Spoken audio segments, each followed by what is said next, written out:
Գիշերը, երբ քաղաքը քնում է, մենք արթուն ենք մնում քննարկելու ամենազգայուն թեմաները։ Առողջություն, հարաբերություններ, սեռական կյանք եւ ընտանիք։ Գիշերային զրույցներում մենք խոսում ենք այն ամենի մասին, ինչի մասին դուք սովորաբար լռում եք։ Բարի ուշ գիշեր։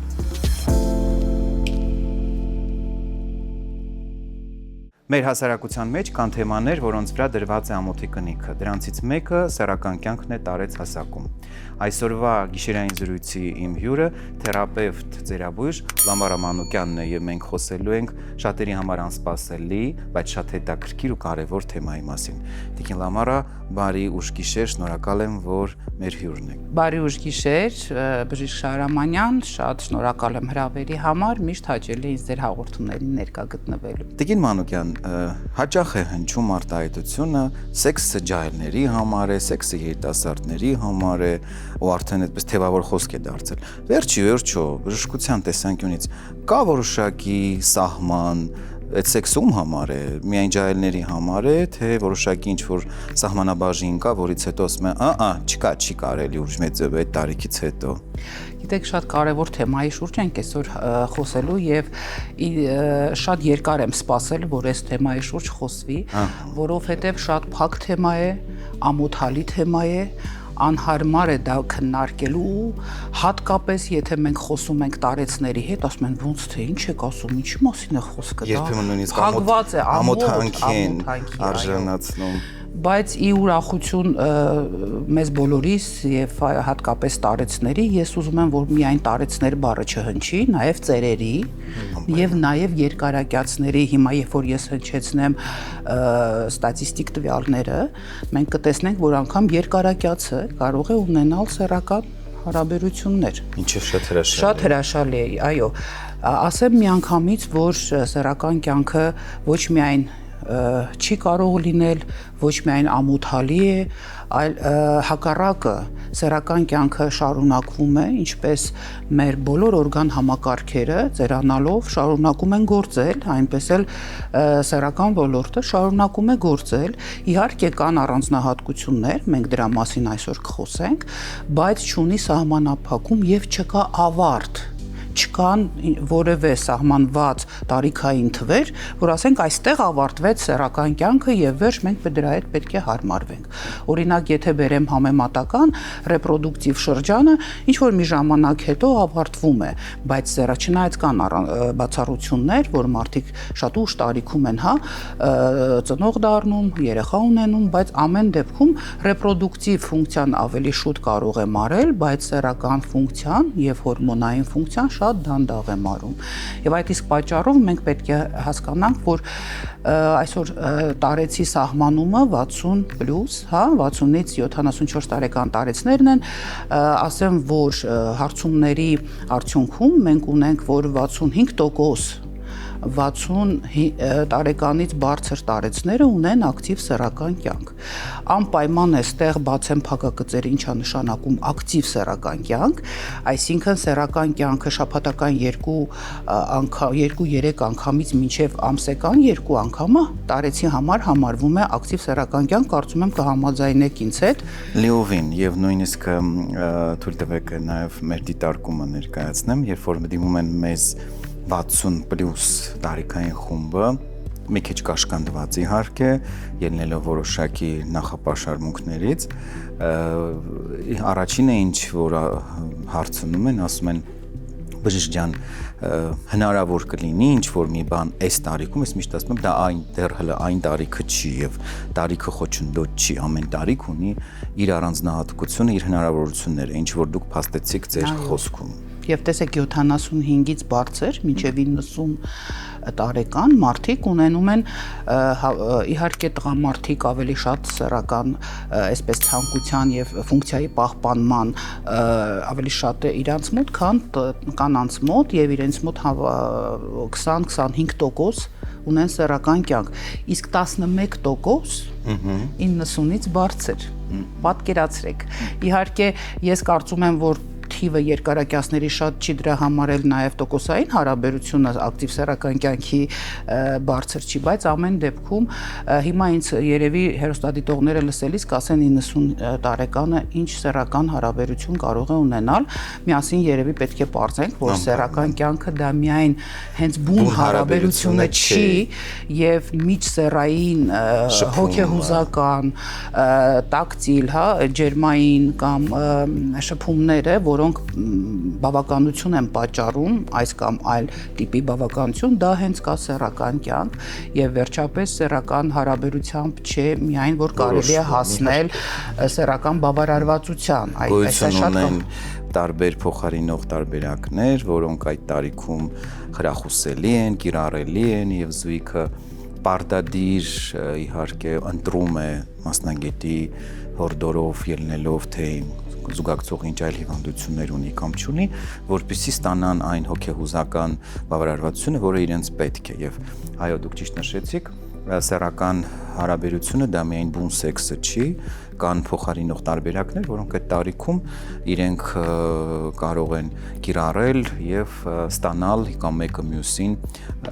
տալ այն հաճույքը, որը իրենց պետք է։ Պարզապես այստեղ դուք երևի թե կհամաձայնեք, շատերին խանգարում է ամոթի խարանը, տիկին Լամարը։ Այո, ամոթի խարանը եւ տեսեք, ես մի փոքր ուզում եմ գենդերային տարբերությունը հիմա նշել,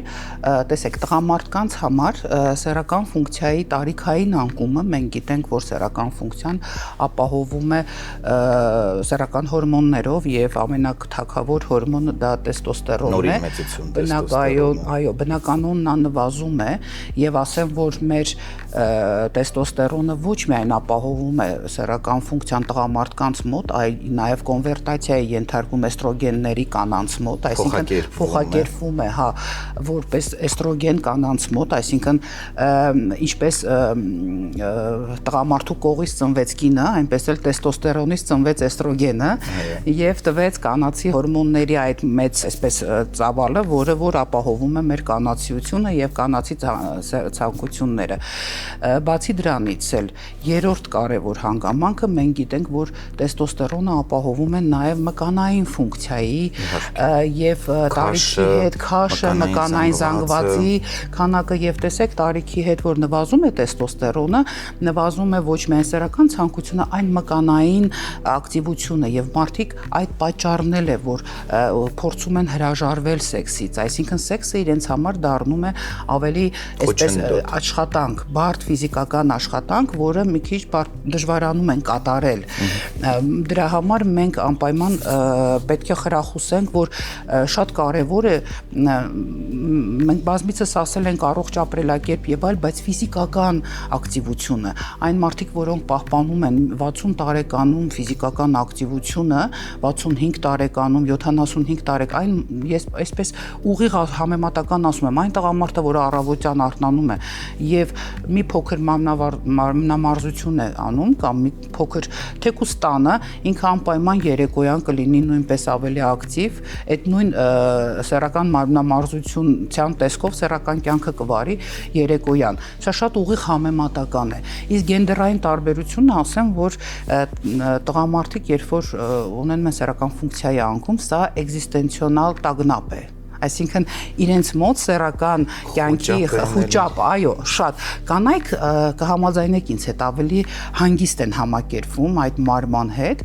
որ բնականաբար հակառակ ավելի ամոթալի են, տղամարդիկ մի քիչ ավելի այսպես ուզում են երկար պահեն այդ սեռական ֆունկցիան, բայց պետք է լինի հավասար բացարձակ թե կնոջ համար, թե տղամարդու համար դա այն կարևոր հանգամանքն է, որպեսզի լինել ավելի երջանիկ ֆիզիկապես եւ ավելի առողջ։ Տիկին Լամարա, իրականում մենք հասկացանք, որ ծերությունը բնական գործընթաց է եւ ունի իր դրսեւորումները։ Սեռական ցանկությունը ժամանակի ընթացքում տարիքի հետ կարող է նվազել, բայց չվերանալ։ Երբեք, իհարկե։ Չվերանալ, ունենալ իր տարիքային դրսեւորումները։ Հիմա եկեք հասկանանք 60+, 70+ տարիքային խմբում կան որոշակի առանձնահատկություններ այդ առումով եւ ինչ նախազգուշական քայլեր պետք է ձեռնարկել նման դեպքում։ Այո, շատ այսպես գիտեք պրակտիկ հարց է եւ ես ուզում եմ որ մենք այսպես այո շատ ճիշտ տարիքային դասակարգենք։ Ասեմ միանգամից մի հետաքրքիր բան, որ կհամաձայնեք այսօր 60 տարեկան կինը եւ մի 30-50 տարի առաջ 60 տարեկան կինը դա նույն մարդը չի։ Այսօր 60 տարեկան կինը դա առաջվա 50 տարեկանն է, այսինքն ինքը շատ խնամված, շատ լավ տեսքի եւ ավելին ասեմ, այս տարիքում ասում է երեխաներիս մեծացնեմ, աշխատեմ,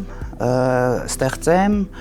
տուն սարքեմ, այդ ամեն ինչը անեմ ու հետո հանգստանամ։ Այ հիմա գալիս է այդ տարիքը, երբ որ իրանք ուզում են վայելեն կյանքը եւ այս վայելելու մեջ սկսում են արդեն ուշադրություն դարձնել բոլոր այն հանգամանքներին, որ կարծես թե առաջ այդքան ուշադիր չէին։ Սկսած իրենց արտաքին տեսքից, իրենց խնամվածությունից, իրենց գնում են ֆիթնեսներ, ավելի շատ հագուկապից, հա, ավելի շատ շփվում են ընկերների հետ, որ ժամանակ չէին ունենում առաջ շփվել, ավելի շատ են տղամարդկանց ուշադրությունը իրենց վրա ուշադրություն դարձնում, այսինքն առաջ եթե կարծես թե անտարբեր էին տարբեր այսպես ֆլիրտային պահերի, հիմա ավելի ուզում են անկախ կինը ամուսնացած է թե չէ, դա բացարձակապես կապ չունի, միայնակ է թե չէ։ Այսինքն սկսում են վայելել կյանքը եւ այստեղ այդ կինը արդեն բնականաբար ասեմ մի կարեւոր բան էլ հետո անցնեմ, տեսեք, կա ստատիստիկա, դուք որպես սեքսապաթոլոգ ինձ հետ կհամաձայնվեք, որ կանայք մինչև 35 տարեկան եւ 45-ից հետո ավելի շատ են սեռական բավարարվածություն զգում, ավելի հաճախ են զգում, քան ավելի երիտասարդ տարիքում, այսինքն փորձի հետ նաեւ գալիս է ձևավորվում է սեռական կյանքի հմտություններ, այսպես ասած։ Եվ դա ունի իր գիտական բացատրությունը, կնոջ սեքսուալությունը ի տարբերություն տղամարդու ժամանակի ընթացքում ավելի է սեքսուալ առումով հասունանում ամրապնդվում եւ կինը այո դուք ճիշտ եք 30-ից հետո 35-ից հետո սեքսուալ առումով արդեն լիովին ամբողջապես կայացած է եւ բավարարվածությունները հատկապես օրգազմի առումով նաեւ ինչու՞ չէ հոգեկան բավարարվածության առումով ինքը ավելի լիարժեք զգում է 35+ տարիքում, քան օրինակ 20-ից 30 տարեկան ժամանակահատվածում։ Ես նույնիսկ շակերտների մեջ ասում եմ կանայք դառնում են ավելի պրոֆեսիոնալ սեքսի մեջ։ Եթե կարելի է այդ բառը գործածել, ավելի պրոֆեսիոնալ 40-ից 45 տարեկանում դա ալբայզակյան տարիքը, այդ իրենց էվերեստն է սեռական կյանքում կանանց, ու 45-ից հետո սկսում է իհարկե էստրոգենների որոշ նվազում եւ այլ, եւ այստեղ հենց ասենք, որ մենք պետք է հասկանանք, որ նախա դաշտանադադարային տարիքը եւ դաշտանադադարային տարիքից հետո էլ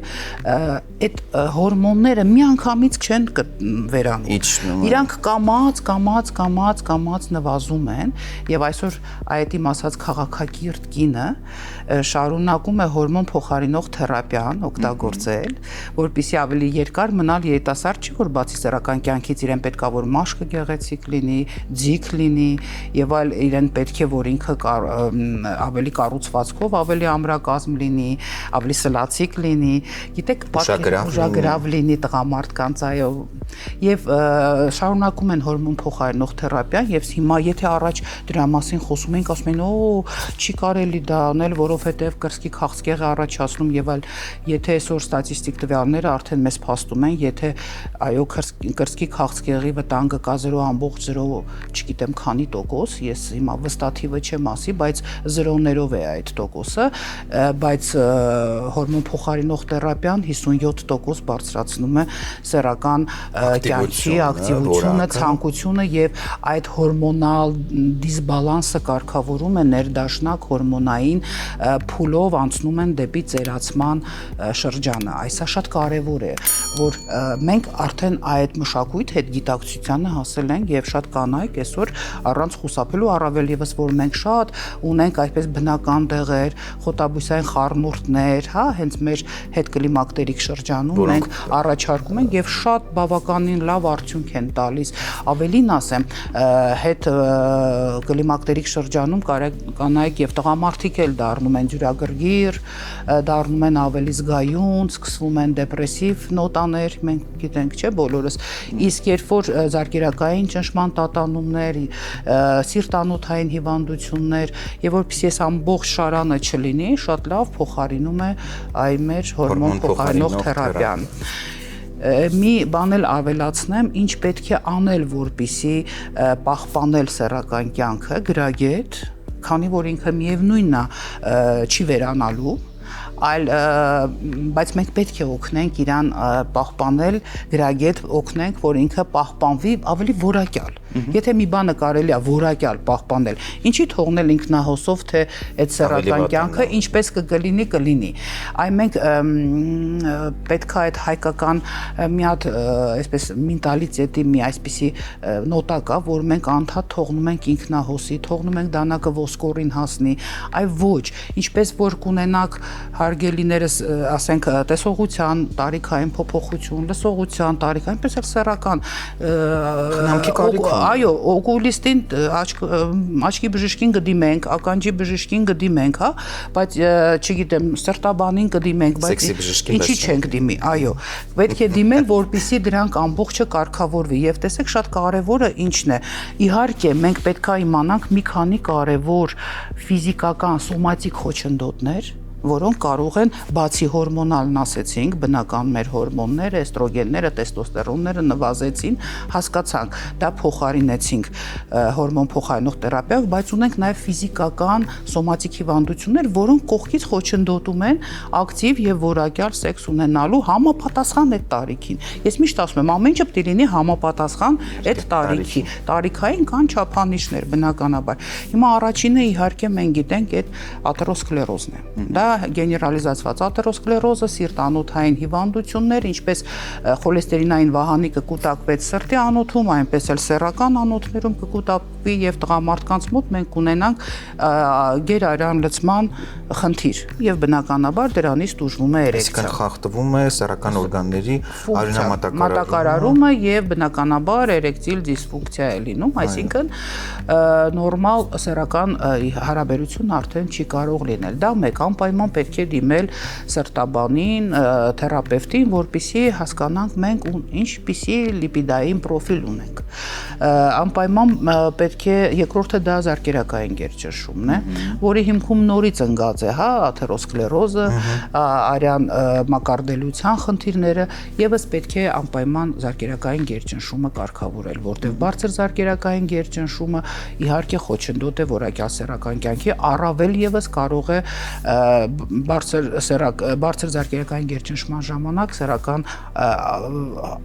հարաբերություն վարելը նաև կարող է լինել մի քիչ վտանգավոր։ Դրա համար ճնշումը պետք է կարգավորվի եւ լինի թիրախային թվերին։ Այստեղ չեմ կարող չհարցնել, հաշվի առնելով իհարկե ձեր ասած բերված օրինակը։ Շատերի կողմից հաճախ հնչում է կարծիք, որ սեքսը կարող է ինֆարկտի, ինսուլտի պատճառ դառնալ եւ դրանով իսկ փորձում են արգելել, սա միֆ է, իրականություն է։ Շատ լավ հարցեր, ես պատասխանեմ այս հարցին, այո։ Վերադառնանք, տեսեք, ընդամենը եւ կհամեմատեմ հեսա, տեսեք, ընդամենը 1% դեպքերում է լինում, որ սեռական ակտը կարող է ավարտվել սիրտանոթային պատահարով։ Այս նույնն է, որ մենք ասենք, որ կան ավտոճանապարհային դեպքեր, վրաերթ կարող է լինել եւ մենք վախենանք պատահարներ եւ մենք վախենանք մեքենա քշելուց։ Այսինքն այդ չի նշանակում, որ մարդը ընդամենը 1% է սիրտանոթային պատահարներ լինում հենց սեռական հարաբերության ժամանակ, այն էլ այն հիվանդների մոտ, որոնք իհարկե նորմալ վերահսկված չեն, նորմալ բուժում չեն ստանում, տեղյակ չեն ունեն զարկերակային գերճնշում թե չունեն ինֆարկտներ եւ ինսուլտներ ընդամենը 1% է, բայց դա չի նշանակում, որ մենք պետքա սեռական կյանքից խուսափենք, հակառակ, մենք պետքա ավելի գնանք թերապևտի մոտ, սրտաբանի մոտ եւ ավելի հայտնաբերենք մեր թաքնված հիվանդությունները, որոնք մինչեւ այսօր կլինիկապես չեն արտահայտվել, բայց փաստորեն եղել են մեզ մոտ։ Երկրորդը դա ես անպայման ուզում եմ նշել մեր այն սոմատիկ հիվանդություններից, դա անպայման շաքարային դիաբետ է։ Գիտենք, որ շաքարային դիաբետը այսօր համարվում է, այո, իր բոլոր բարդությունների համար մեկ եւ գլխավոր բարդությունը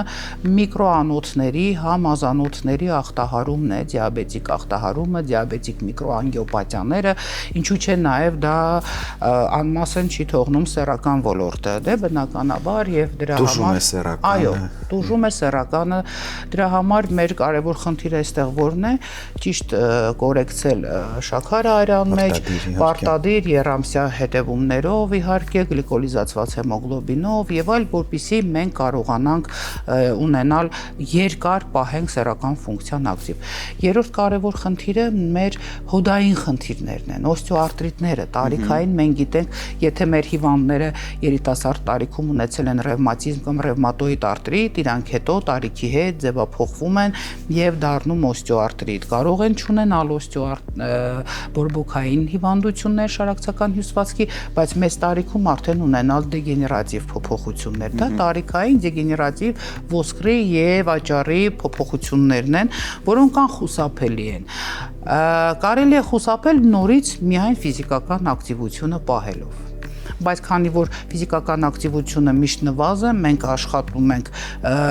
նստակյաց կյանքով ենք, դրա համար մեզ համար շատ կարևոր խնդիրներ է։ Այս դեպքում եթե մենք ունենք օստեոարտրիտներ կամ մկանային թուլություն, մենք փորձում ենք ֆիզիկական գնահատել սեռական կյանքը, սեռական հարաբերությունը որպես ինչ-որ ծանր ֆիզիկական աշխատանք եւ փորձում են խուսափել։ Եթե տկարանում ես հոդացավեր ունես, բնականաբար սեռական հաճույքի ժամանակ միտքդ շեղվում է եւ արդեն չես կարող նորմալ սեռական հաճույքը ստանալ։ Դա բնականաբար ուղիղ փոխկապակցված է։ Բայց տեսեք, մյուս կողմից էլ սեռական հաճույքի ժամանակ արտադրվում են էնդորֆիններ, որոնք նվազեցնում են ցավի ընկալումը։ Տեսեք, ինչքան փոխկապակցված է, ցավազրկող ազդեցություն ունեն էնդորֆինները։ Այսինքն, եթե մենք ակտիվ ապրելակերպ վարենք եւ սեռական կյանքն էլ պահպանենք գոնե որոշ միջին չափերի, մենք նաեւ կնվազեցնենք այն ցավը, որը կարող է տալ օստեոարտրիտը։ Սա շատ կարեւոր է։ Բացի դրանից, սեռական կյանքի ընթացքում հաճույքի արտադրվում են երջանկության հորմոնները, սերոտոնինը, նորադրենալինը եւ դրանք էլ բերում են դեպրեսիայի նվազման։ Համաձայնեք ինձ հետ, որտեվ դեպրեսիան դա տարեցների բնական հակադեպրեսանտ է եւ դեպրեսիան այսօր մեծահասակների ամենակարևոր սկսվող խնդիրն է, դեպրեսիայից սկսվում են կոգնիտիվ խանգարումները, ճանաչողական իմացական դեպրեսիայից սկսվում իջնում է կյանքի որակը եւ այլ սոցիալական իզոլյացիա եւ մեկուսանում են, հետո էլ այդ մեկուսացման ֆոնի վրա էլ արդեն սկսվում են տարբեր հիվանդություններ ի հայտ գալ։ Երբ որ մարդը կտրվում է սոցիումից, բոլոր հիվանդությունները սկսում են ի հայտ գալ։ Այսինքն դարձյալ էլի սեռական կյանքը ունի իր բարերար ազդեցությունը նաև իհարկե դեպրեսիայի կանխարգելման առումով եւ մենք պետք է իհարկե ամեն ինչ անենք, որպեսզի այդ տարիքում անձը զույգը չհրաժեշտ չտա սեռական կյանքին, այլ հակառակը հնարավորինս պահպանենք այն մինչև վերջին շունչը։ Տիկին Լամարա, գաղտնիք չէ, մեր օրերում շատ հաճախ է դա քննարկվում, որ տարեց մարդիկ օգտագործում են շատ հաճախ երկի առանց բժիշկների հետ խորհրդակցելու տարբեր տեսակի սեռախթանիչներ եւ նկատում են, որ իրենց սեռական ուժերը նվազել են, թուլացել են եւ որպեսզի պահպանեն որոշակի կարողություն ձեռք են բերում տարբեր տեսակի սեռախթանիչներ։ Հարցս հետեւյալն է. անձը ով ունի սիրտանոթային համակարգի խնդիրներ եւ սեռախթանիչ։ Մենք այստեղ արդեն խնդիր ունենք։ Այո, շատ մեծ։ շատ լավ հարց տվեցիք, Վրեժ ջան, այս հարցին ես ավելի խորքային սկսեմ պատասխանը, տեսեք, տարեց հիվանդը, տարեցը ծերը, հա, ավագ սերնդի բուժառում, մեզ համար դա կոմորբիդ հիվանդ է, համակցված հիվանդություններով, նա ունի 2, 3, 4, 5 հիվանդություններ եւ պատկերացրեք ամեն մի հիվանդության համար էլ 1-2 դեղ խմում է, այսինքն մենք ունենք մի մեծ այսպես փունջ դեղորայքի, որոնք ինքը պետք է օգտագործի եւ այսօր սա շատ կարեւոր հարց է պոլիպրագմազիան, մենք ծերաբույժները զբաղվում ենք նրանով, որ ամեն մի դեղ ունենա շատ կարեւոր եւ թիրախային ազդեցություն, որովհետեւ եթե մենք այդպես նշանակենք, այդ հիվանդը մի 10 դեղ կսխմի եւ դա շատ է ստացվում եւ միջդեղային հակազդեցությունները։ Այդ դեղերի կողմնակի ազդեցությունները, որոնցից հենց մեկը կարող է լինել սեռական ֆունկցիայի նվազումը։ Այդ իսկ պատճառով, երբ որ սեռական ֆունկցիան նվազում է, ոչ թե հիվանդը պետք է վազի դեղատուն եւ սեռախթանիչ ուզի եւ դեղատան աշխատողն էլ շատ ուրախությամբ հանի տա, մտածելով, որ ինքը շատ գրագետ է եւ ինքը պատկերացնում է, որ այս դեղը տվեց, ինքը վաղն էլ է գալու, մյուս հարաբերության ժամանակ էլ է գալու, առանց իմանալու այդ հիվանդը ունի սիրտանոթային հիվանդություններ, որոնց դեպքում մենք կարող ենք վնասել, ինքը կարող է ունենալ միանգամից ճնշման անկում, կոլապս եւ հատկապես եթե ինքը խմում է նիտրատային խմբի դեղեր, այսինքն մենք պետք է շատ հիվանդը եւս մեկ անգամ ասեմ, որ պետք է գնա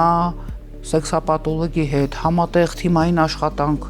սրտաբանի հետ անպայման խորհրդակցելով, որոշ դեղեր միգուցե նվազեցնելով սեռական ֆունկցիան կլավանա, այլ սեռախթանիչ պետք չի այստեղ օգտագործել։ Իսկ եթե այնպես է, որ մենք չենք կարող դեղի դոզա կամ նվազեցնել կամ դեղը ընդհանրապես հանել կիրառությունից, այդ դեպքում այո, կան սեռախթանիչներ, որոնք որ կարող են լավացնել, բայց միայն սեքսապաթոլոգի նշանակմամբ եւ միայն սրտաբանի կամ թերապևտի համաձայնությամբ։ Ինչպես նշեց Տիկին Մանուկյանը, այո, այդ տարիքում հաճախ են հանդիպում սեռական խանգարումները, որոնք ժամանակի ընթացքում կարող են իհարկե ավելի բարդանալ, եթե ժամանակին չդիմեք մասնագետի օգնությանը։ Սա շատ կարևոր նրբություն է, որովհետև շատ շատերը այդ տարիքում եւ ոչ միայն այդ տարիքում դիմում են ինքնաբուժմանը, փորձում են լսել ծանոթի բարեկամի խորհուրդները եւ իհարկե բաց են թողնում այն կարևոր ժամանակահատվածը, որի ընթացքում կարելի է սեռական ֆունկցիան վերականգնել։ Այդ հարցում նաև օգնության կարող է հասնել մեր հաղորդման գործընկեր Bonfarm ընկերության մեգապոտենցին լոնգ բուսական հավելումը։ Մեգապոտենցին լոնգը ունի առավելություն։ Այն բացառապես բուսական է, հագեցած միկրոէլեմենտներով եւ վիտամիններով։ Սա նախ եւ առաջ ավելի լավացնում է բուժման արդյունավետությունը այն առումով, որ տուփի մեջ վիտամիններն ու միներալները առանձնացված են եւ պացիենտը բուժման ժամանակ դրանք ընդունում է առանձին։ Իհարկե բուժման ժամանակ բժիշկը հաշվի է առնում նաեւ կողմնակի այլ հիվանդությունները, սա հատկապես կարեւոր է այն առումով, որ մեծահասակները ընդունում են նաեւ այլ դեղամիջոցներ իրենց այլ հիվանդությունները բուժելու նպատակով եւ բնականաբար այս պարագայում բուսական հավելումները ել ավելի նախընտրելի են։ Մեգապոտենցին լոնգը նաեւ ցուցաբերում է իր արդյունավետությունը բուժման սկզբնական ժամանակահատվածում։ Տիկին Մանուկյան, չեմ կարող չհարցնել մի հարցի մասին, որը եւս շատ կարեւոր է հատկապես այդ տարիքային խմբի ներկայացուցիչների համար, որը շատերի մոտ նույնիսկ վախ է առաջացնում, սեքսուալ փսիխոզներ։ Մենք խոսեցինք իհարկե սեռական դրսևորումների, հոգեբանական փոփոխությունների, վարքային փոփոխությունների, բայց սեքսուալ փսիխոզը շատերին է մտահոգում, հատկապես նրանց, որոնք որ նշում են, որ այ նախկինում ինքը չուներ, ձեզ էլ են երևի դիմացել, այ ինքը չուներ նման բան, բայց հիմա նկատում ենք վարքային կտրուկ փոփոխություններ, հատկապես սեքսուալ բնույթի։ Խոսենք դրա մասին։ Այո, շատ լուրջ եւ շատ կարեւոր թեմա է եւ ես ուզում եմ սրա մասին խոսել եւ հասկանանք, որ սա եւս մի հիվանդագին վիճակ է, որովհետեւ գիտեք չէ, հասարակության մեջ սա ընդունվում է մի շատ արատավոր երևույթ եւ այդ տարեցները, որոնք որ տառապում են այս վիճակով, նրանց հանդեպ շատ կոպիտ, շատ անվայել եւ կարող է շատ բռնի վերաբերմունք ցուցաբերում են անգամ հարազատները, զսպուշ հիմնարկներում եւ տարբեր այլ տեղերում։ Տեսեք, այո, սա այն խումբ բուժառումներն են հիմնականում, որոնք ունեն արդեն զարգացած դեմենցիա։ Սրանք պարաֆիլիաներն են, այսինքն սեռական շեղումների մի այսպես տարատեսակ, որ կարող է արտահայտվել 3 տեսակով։ Առաջինը բացարձակ սեռական բթությամբ, անտարբերությամբ, հա, այսինքն բացարձակ ապաթիա, բացարձակ ոչ մի սեռական ցանկություն, միտք, գրգիր չունի եւ զուգընկերը զարմանում է։ Սա դեմենցիայի արտահայտման սեռական ոլորտի արտահայտման մի ձևն է։ Դեմենցիվ հիվանդները, բացի հիշողության կորուստից, բացի տարածքի եւ ժամանակի մեջ չկողմնորոշվելուց կարող են նաեւ ունենալ այսպիսի սեռական փսիխոզ։ Մյուս տեսակը դա սեռական այլասեռություններն են։ Երբ որ բացառապես կորում է ամոթը, կորում է գիտակցական, որովհետեւ սեռական դուք միշտ ասում եք զսպողականությունը, դուք միշտ ասում եք, չէ, սեռական օրգազմը ձևավորվում է ուղեղում, այո, այդ դա քանի որ կեղևը անջատվում է բացարձակապես դեմենցիայի ժամանակ, մենք ունենք, չէ, վնասում եւ սպիտակ եւ գոշ մարմնի վնասում, օրգանական վնասում, բնականաբար եւ իրանց մոտ այսպես չկա այդ ամոթ խացությունը, չկա զսպվածությունը եւ մենք շատ հաճախ տեսնում ենք, որ սկեսրարը փորձում է այսպես հարսին սեռական ոտնձգությունները ինչ որ քայլեր անել տատիկը թորնիկին եւ անգամ եթե թորնիկը ամբողջ զարմանում է տատիկի պահվածքից, տատիկը նեղանում է, ամբողջ կյանքում քեզ պահել եմ, հիմա դու ինձ հետ կոպիտ ես վարվում եւ փորձում է թորնիկն էլ մտածում, որ դա նորմալ է, որտեվ դա տատիկն է ասում եւ գախնի պահում ծնողներին չասում, բայց չէ որ այդ երեխան հետո կունենա լուրջ խնդիրներ, այո։ Դրա համար ես ուզում եմ, որ սրա մասին մենք խոսենք, սրա մասին ասենք, առաջինը պետք է ընդունենք սա հիվանդություն, որովհետև եթե անգամ սա բարձրաձայնվում է, շատ անվայել վերաբերմունք են ցուցաբերում տարեցին։ Անպայման պետք է դիմել հոգեբուժի, պետք է դիմել նյարդաբանի, պետք է դիմել սեքսապաթոլոգի, պարտադիր, որովհետև կա դեղորայքային շտկում։ Ինչպես դեմենցիան ենք շտկում, կոգնիտիվ խանգարումները, իհարկե կարող է չստանանք լիարժեք արդյունք, բայց ամեն դեպքում պետք է սա դիմել, սա շատ կարևոր խնդիր է, որ եւ երբեք պետք չէ պահել, որովհետեւ եթե մենք պահում ենք սա, մենք փորձում ենք խնդիրը խորացնել եւ առավել եւս հակառակ կողմին նվաստացնելով եւ հակառակ կողմի ինքնասիրության վրա դա շատ մեծ ազդեցություն է լինում, թե հարսը լռի, թե թորնիկը լռի, թե պատահական փողոցում ինչ-որ մի այլ մարդ եւ այլ։ Սա շատ կարևոր խնդիր է, մենք սրանով պետք է զբաղվենք։ Ես կարծում եմ, որ նա նորից համատեղ աշխատանքով եւ նորից այդ մշակույթը մտցնելով բժիշկին դիմել, ինքնուրույն ոչինչ չկատարել, հարևանին չհարցնել, հատկապես Facebook-ին հարց չտալ, սա շատ հետաքրքիր է, այս վերջերս շատ անդադ իմ մոտ էս ինչ բանն է, Facebook-ը պետք է պատասխան, ով ինչ փորձ ունի, բոլորը պատասխանում են, բայց ոչ մի անգամ չի ստացվում գրագետ պատասխան։ Google, այո։ Շնորհակալություն հետաքրքիր բովանդակալից ուսուցողական զրույցի համար։ Ես էլ եմ շատ շնորհակալ եւ կարծում եմ, որ մեր զրույցը կունենա իր հյութալի պտուղները։ Վստահ եմ։ Ինչպես միշտ սեռական այբուբեն խորագրի ներքո ես պատասխանում եմ բոլոր այն հարցերին, որոնք դուք ուղարկում եք մեզ։ Շնորհակալություն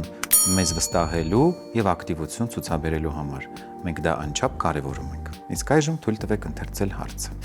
Ինձ մոտ նման իրավիճակ է։ Նախկինում շատ շուտ անդամս ձիգ գրգռվում էր, բայց մի քանի ամսվա մեջ կորավ։ Այլևս չի գրգռվում, երբ գնում եմ ընկերուհուս մոտ, բայց երբ մենակ եմ լինում, գրգռվում է։ Վերլուծելով նամակի բովանդակությունը կարելի է եզրակացնել, որ նամակագիրը ունի սեռական կյանքի փորձի պակաս, քանի որ նշում է, որ երբ արդեն մոտենում է զուգընկերուհուն, անդամի գրգռվածությունը վերանում է, իսկ երբ մենակ է մնում, անդամը գրգռվում է։ Սա սովորաբար լինում է բոլոր այն դեպքերում, երբ սեռական կյանքը կանոնավոր չէ եւ ձեռնաշարժության ժամանակ անդամը նորմալ ձգվում է, իսկ հարաբերությունից առաջ պոտենցիան կորում է։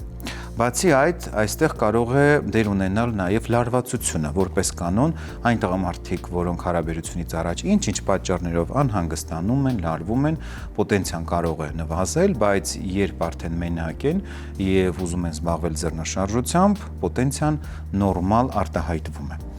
Սա տարածված խնդիր է եւ բնականաբար այն լուծելու համար նախ պետք է հասկանալ, որ սեռական հարաբերությունները պետք է իրականացնել հնարավորինս հանդարտ ու հանգիստ պայմաններում, այսինքն լարվածություն չպետք է լինի։ Բացի այդ, պետք է պարզել, կան արդյոք օրինակ օրգանական պատճառներ, թե ոչ, որովհետև մենք նշեցինք փաստորեն հոգեբանական գործոնը, լարվածությունը, տագնապը, բայց եթե պարզվի, որ կա որևէ օրգանական պատճառ, օրինակ բորբոքում,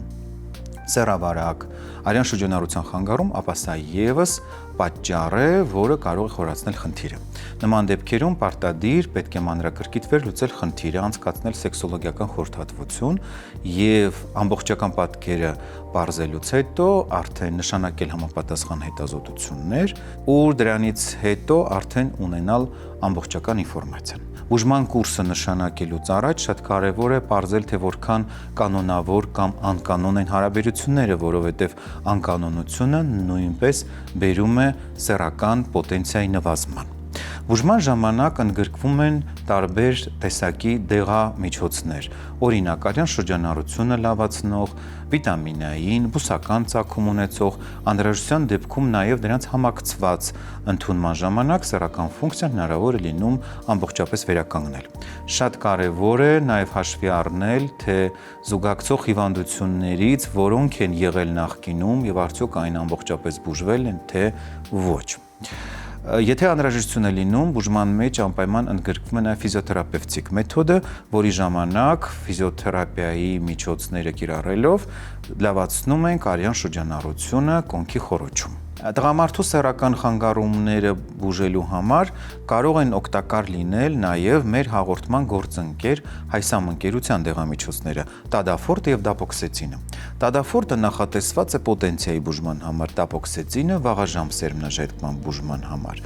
Տադաֆորտը ունի երկու դոզավորում՝ 5 եւ 20։ 5-ը նախատեսված է ամենօրյա օգտագործման համար, իսկ 20-ը պլանավորված սեռական հարաբերությունից առաջ։ Պետք է նշել, որ տադաֆորտը ի տարբերություն նախորդ սերնդի ներկայացուցիչների ունի բարձր արդյունավետություն, նախ շատ ավելի արագ է ազդում եւ երկրորդը իր ազդեցությունը համեմատաբար ավելի երկար է պահպանվում, մինչեւ 36 ժամ։ Մյուս դեղամիջոցը դապոքսեցինն է, որը նույնպես ունի երկու դոզավորում՝ 30 եւ 60։ Դոզավորումը ընտրում է բժիշկը, ելնելով խնդրի բարդությունից եւ վաղեմությունից եւ երկու դեղերի համատեղ օգտագործման դեպքում շատ կարճ ժամանակահատվածում հնարավոր է լինում վերականգնել թե պոտենցիան, թե ակտի տևողությունը։ Ուշադրություն դեղամիջոցներ ունեն հակացություններ, որոնց մասին բուժող բժիշկը պետք է տեղեկացնի պացիենտին։ Ինչպես նաև շատ կարևոր է հաշվի առնել, որ դեղամիջոցները արդյունավետությունը կցուցաբերեն միայն այն դեպքում, եթե տղամարդը վարում է ռեգուլար սեռական կյանք։ Իսկ այսօրվա համար այսքանը։ Հետևեք մեզ ATV-ի եթերում յուրաքանչյուր ուրբաթ։ Մի մոռացեք նաև կրկնությունների մասին։ Բաժանորդագրվեք մեր YouTube-յան ալիքին։ Հետևեք մեզ սոցիալական հարթակներում։ Եվ հիշեք, սեռական առողջությունը անչափ կարևոր է, որովհետև դրանից է կախված կյանքի որակը։ Եղեք առողջ եւ երջանիկ։